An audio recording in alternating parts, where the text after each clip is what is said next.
video is for educational purposes only. I am not responsible for any actions you do with the knowledge you will gain. So, the first things you need is 2 bobby pins. I'm pretty sure you can find those anywhere. 2 of them. A pin with one of these little metal end cap thingamajig bob majiggers, and a pair of pliers. Take this now with the bobby pins.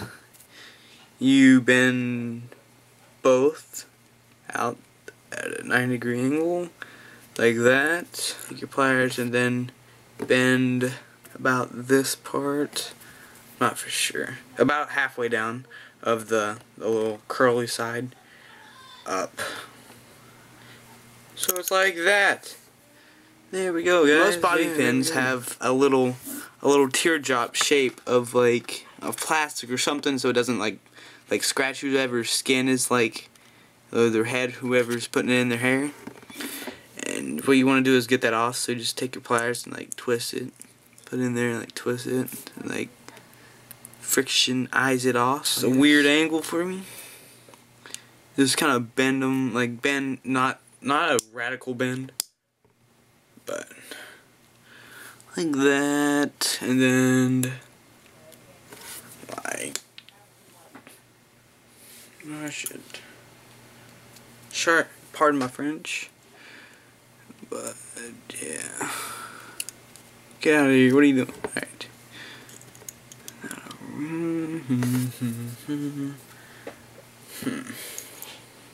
A little tiny miniature snake rake, a little wavy little line thing, like little hills, I guess. That's gonna be used to loosen up the pin, so it's gonna be like all fluty. Let me get this angle. You bend the end of it, like right about here, up at a 45-degree angle. Right, here we go.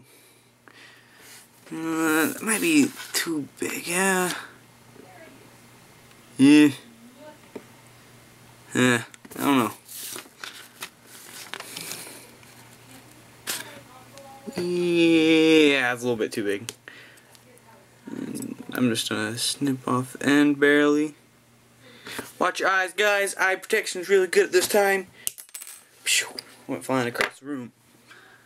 So yeah, there we go. Now this, I don't know if I told you before. This is your tension wrench, snake rake, and your actual lockpick. There we go, son.